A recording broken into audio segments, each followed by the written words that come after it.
જય હિન્દ જય ભારત મિત્રો, સ્વાગત છે તમારું નવા વિડીયોની અંદર।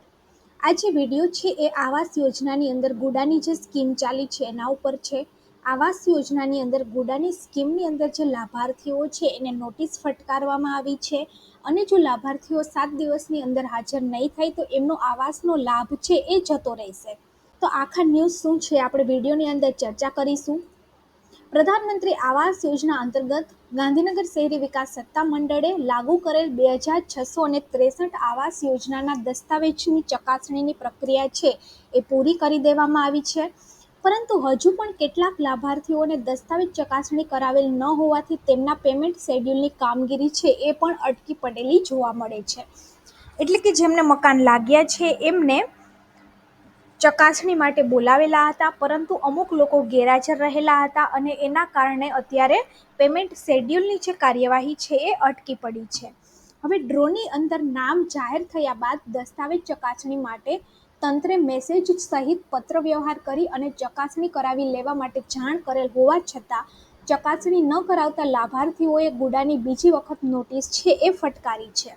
એટલે કે જે લાભાર્થીઓ હાજર નહોતા રહ્યા એને ગુડાએ બીજી વાર નોટિસ છે આપી છે કે તમે આવો, ડોક્યુમેન્ટ્સ ચેક કરાવી જાઓ।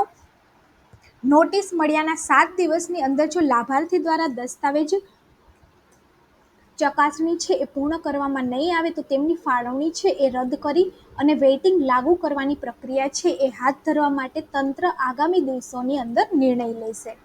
જો કે નોટિસ જેવા કિસ્સામાં નિયમ અનુસાર ગુડા છે એ દર વખતે 3 વખત નોટિસ છે ફટકારતો હોય છે, જેથી હજુ ત્રીજી વખત પણ આખરી નોટિસ ફટકારવાની સંભાવના છે એ રહેલી છે।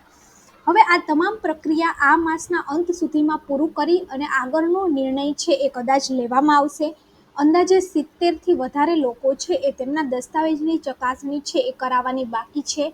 કેટલાક કિસ્સામાં ગુડા વિસ્તાર સિવાયના લાભાર્થીઓ હોવાના કારણે ચકાસણીથી દૂર રહેતા હોય તેમ જોવા મળ્યું છે।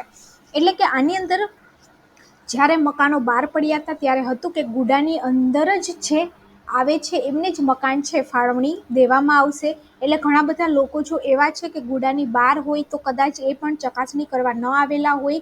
હવે ગુડા વિસ્તારની બહારના અમુક લોકો જે ચકાસણી કરી ગયેલા છે એનો નિર્ણય હજુ પેન્ડિંગ છે, એમને આવાસ આપવા, રદ કરવા કે એ શું કરવું એનો નિર્ણય છે એ હજુ પેન્ડિંગ છે। તો હવે આ 70થી વધારે લોકો છે એને બીજી વાર નોટિસ ગયેલી છે, તો એમાંથી જે કોઈ લોકો ઇન્ટરેસ્ટેડ હોય તે આજથી લઈ અને 7 દિવસની અંદર પોતાના ડોક્યુમેન્ટ્સ છે એ ચકાસણી કરાવી શકે છે। જો 7 દિવસની અંદર હાજર નહીં થાય તો તેમની ફાળવણી રદ કરવામાં આવશે અને વેઇટિંગની અંદર રહેલા જે લોકો છે એને કદાચ ચાન્સ છે એ આપવામાં આવશે। તો વિડીયો સારો લાગ્યો હોય તો વિડીયોને લાઇક કરી દેજો અને વિડીયોને બીજા લોકો સુધી પણ શેર કરી દેજો।